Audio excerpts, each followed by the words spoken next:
কোথায় গেলে বিশ্বভক্তের সঙ্গ পাব। মধুর কৃষ্ণ কথা শুনে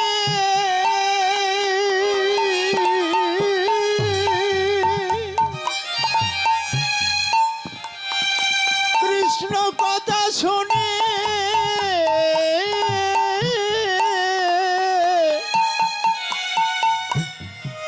তপ্ত প্রাণ জুড়াবো। কোথায় গেলে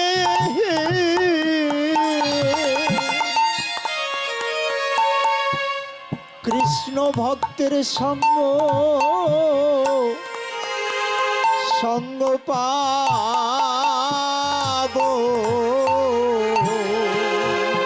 কৃষ্ণ কথা শুনে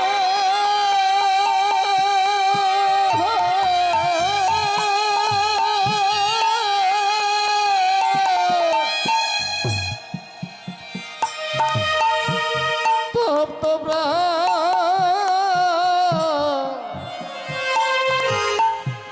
জুড়াব।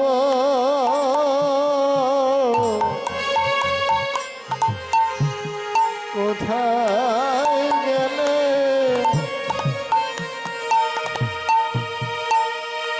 কৃষ্ণ ভক্তের সঙ্গ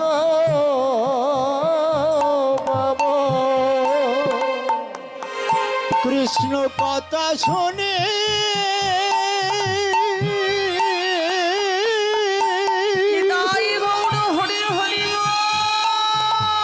কৃষ্ণ কথা শুনে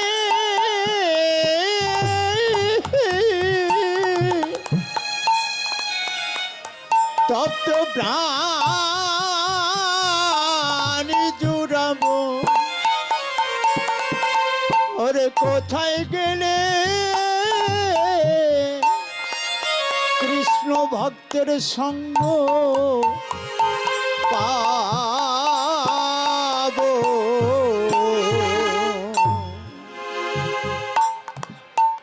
কৃষ্ণ নামের হচ্ছে এটাই গুণ।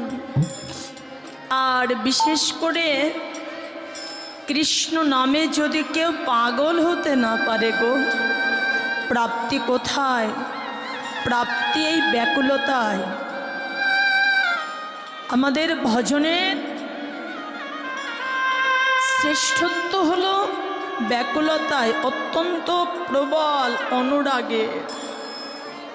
ভাবনাটা যত প্রকট, প্রাপ্তি তত নিকট।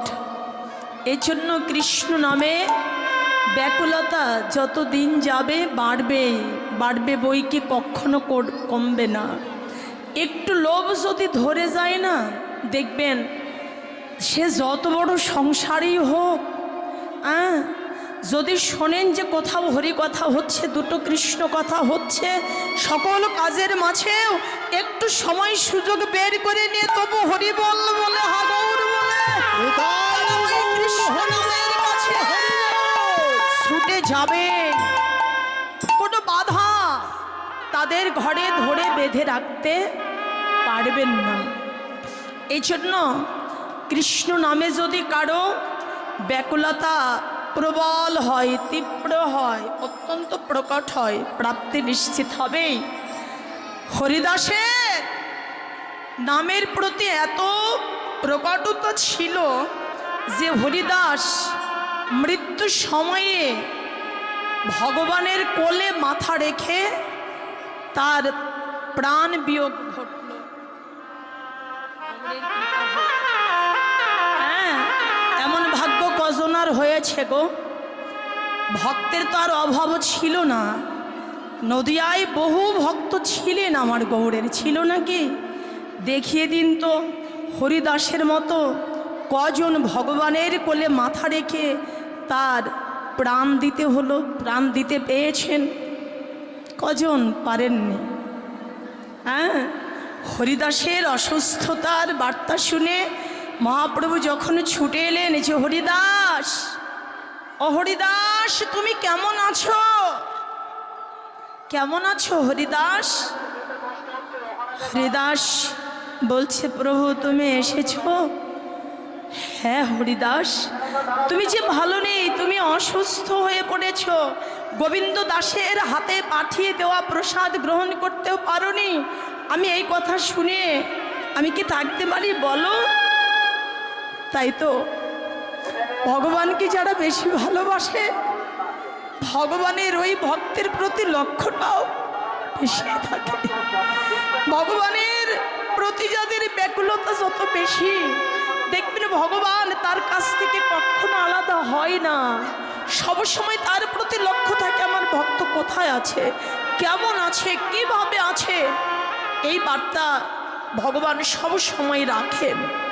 হরিদাস তুমি অসুস্থ হয়ে পড়েছ, এ কথা শুনে কি আর আমি থাকতে পারি? হরিদাস বলছে, প্রভু আমি একেবারেই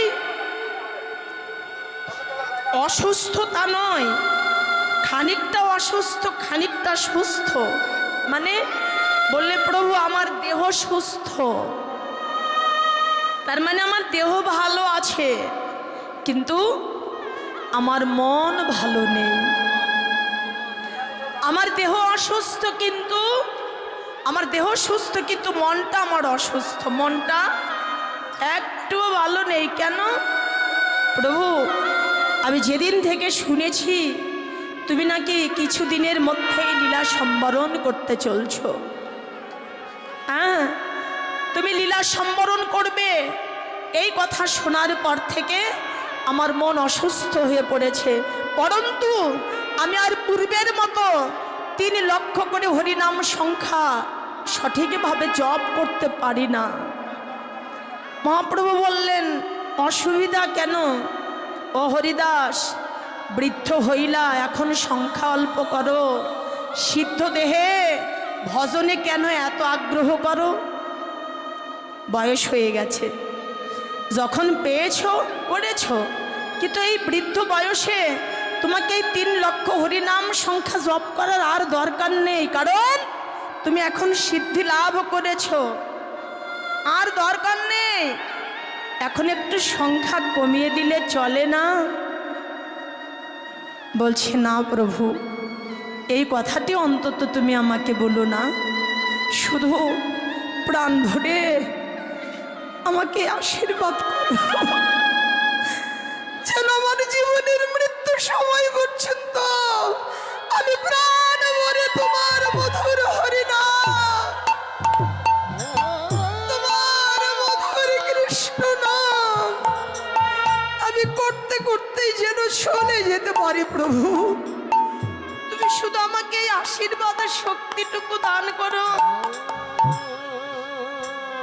কিন্তু হরিদাস, আমি লীলা সম্বরণ করব তুমি কার কাছে শুনেছ? এই কথা কি আর প্রভু বসে থাকে? যেদিন থেকে শুনেছি অল্প দিনের মধ্যেই তুমি লীলা সম্বরণ করবে, সেদিন থেকে আমার মনটা একটু ভালো নেই। আমার মনটা বড় অসুস্থ হয়ে পড়েছে। আমি এটা তোমাকে হতে দেব না, তার মানে আমার আগে আমি তোমাকে যেতে দেব না। না হরিদাস, আমি তোমার আগে চলে যাব, আর তোমার দ্বারা আমার দেহের সৎকার্য হবে। না প্রভু, এটা কখনো আমি হতে দেব না। হতে দেবে না? না প্রভু। কিন্তু হরিদাস, তুমি যে বলছো আমার আগে তুমি চলে যাবে, কিন্তু তুমি যদি চলে যাও তাহলে আমার পরিপূর্ণতা আমার কোথায় হবে? যেমন আমি দৈনন্দিন আমি জগন্নাথ ধামে গিয়ে একবার করে জগন্নাথকে দর্শন করি, আর এসে তোমার সামনে দাঁড়িয়ে আমি আমার নিজের চেহারাটা দেখি। যেমন কেউ আয়নার সামনে দাঁড়িয়ে নিজের রূপ চেহারাটা ভালো মন্দ বুঝতে পারে, আর আমি তোমাকে আমার আয়না মনে করে আমি তোমার সামনে দাঁড়াই, আর আমাকে দেখে দেখে ভাবি যে আমি তোমার মতো বৈষ্ণব কবে হতে পারবো, তোমার মতো বৈষ্ণবতা।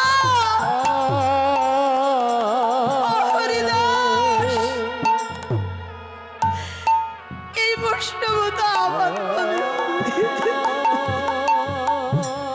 আমি তোমার মতো আমার শুদ্ধ বৈষ্ণব আমার যোগ্য দেখেছেন যিনি আপনি স্বয়ং জগন্নাথ, যিনি জগতের নাথ, অনন্ত কোটি বিশ্ব ব্রহ্মাণ্ডের যিনি একমাত্র আশ্রয়, যিনি একমাত্র পরমেশ্বর, আর তিনি ছাড়া দ্বিতীয় পরমেশ্বর কেউ নেই।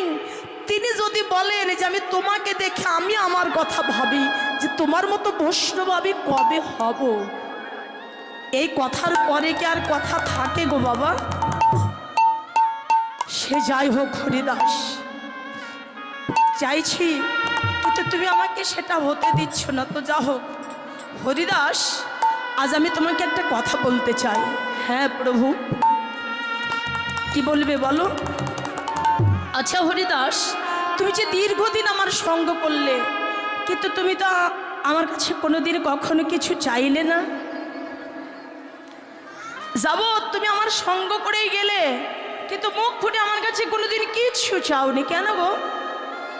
হরিদাস সজল নয়নে বললে, প্রভু সংসারে যা পেলে সব পাওয়া হয়ে যায়, যাকে পেলে আর নূতন করে কিছু পাবার স্বাদ প্রাণে জাগে না।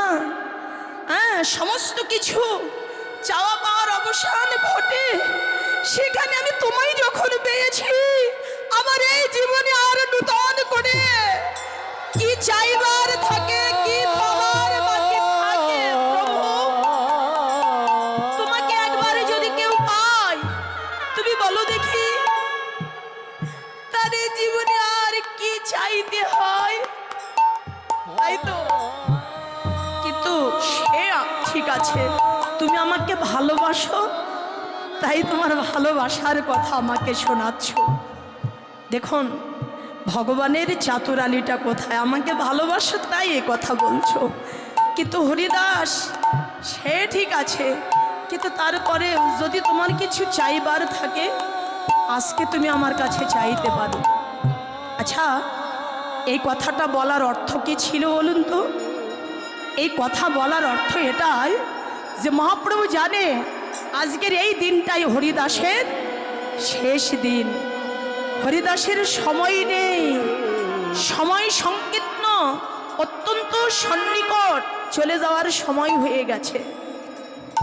বলো হরিদাস তোমার কি চাই?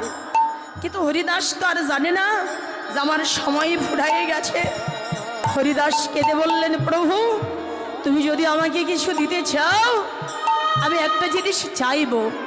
সেটা কি জানো প্রভু? অন্য কিছু নয়, আমি তোমার কাছে চাইব। তুমি তো জানো এই সংসারে সবার সবাই আছে, অনেকের অনেক আছে, কিন্তু তোমার এই কাঙাল হরিদাসে, ও প্রভু তোমার এই তোমার এই দাসের দাস হরিদাসের যে আর কেউ নেই প্রভু। তাই আমার জীবনের শেষ কথা আমি তোমায় জানাই প্রভু। যেদিন আমার জীবনের অন্তিম মুহূর্ত ঘনিয়ে আসবে, হে প্রভু দয়াময়, তুমি সেই দিন আমার পাশে থেকো, সেই হরি হরি পাশে থেকো। প্রভু তুমি সেই দিন আমার পাশে থেকো। প্রভু সাথে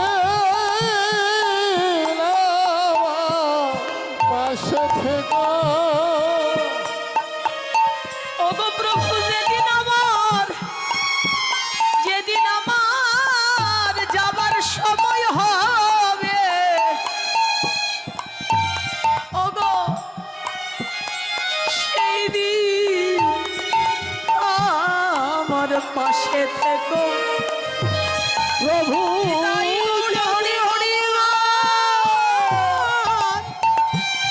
যাবার সময় হবে,